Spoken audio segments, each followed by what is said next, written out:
Murals in Kabul are being painted over by the Taliban. The familiar sound of music has disappeared from the streets. Afghan artists are in hiding. They fear the Taliban will come for revenge. Some say they cannot wipe out art, not like they did in the late 1990s. They say the internet makes a ban impossible.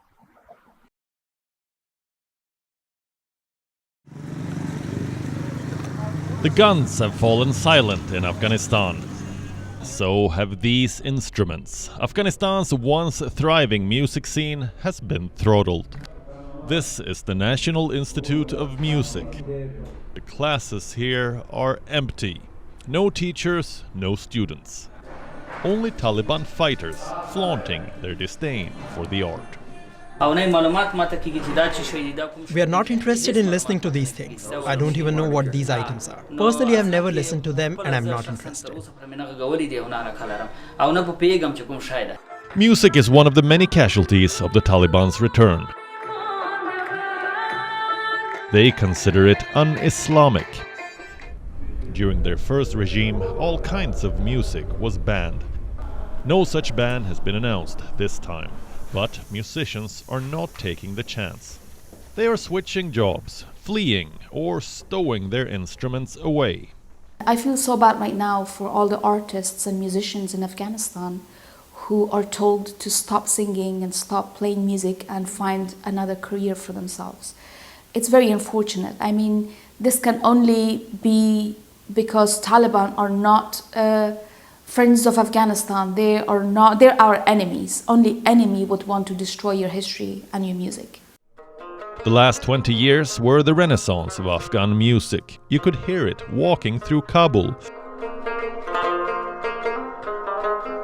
Music at weddings, karaoke parlors and schools.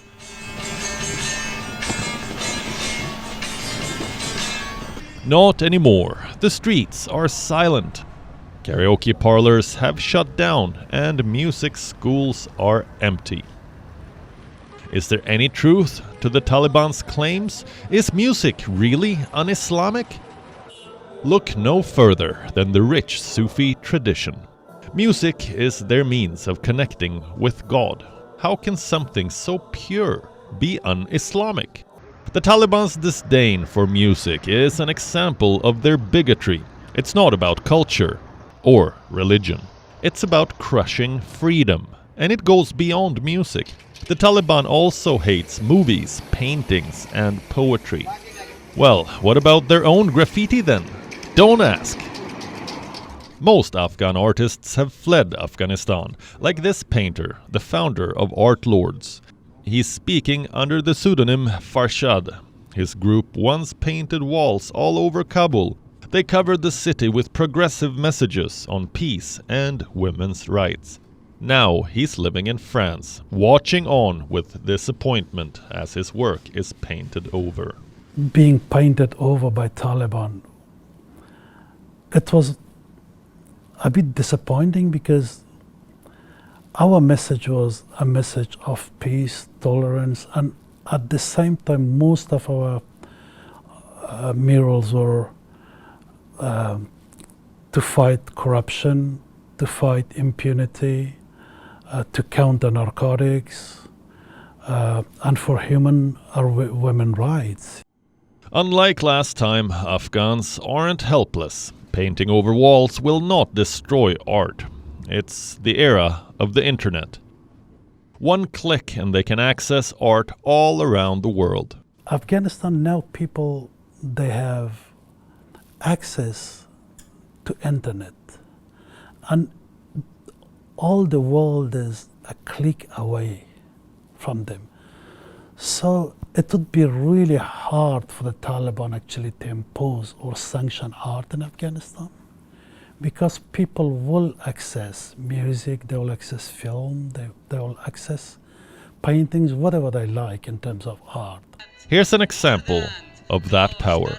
A highly political Afghan poem is being shared on social media. It's called Kiss You among the Taliban. You're not afraid. Meet the poet behind this work, Ramin Mazar. He lives in France today. Masar says the Taliban can never eliminate artists. They could not eliminate us before, and they will not succeed in the future. The history of Afghanistan is filled with fundamentalist religious forces coming again and again to suppress us, the artists. But they have not succeeded. Resistance and art has continued in Afghanistan. The Taliban are the antithesis of art. They hate freedom, they hate expression, and they hate assertiveness.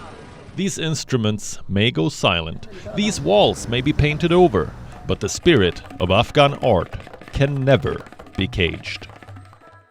South Asia Bureau, WION World is One.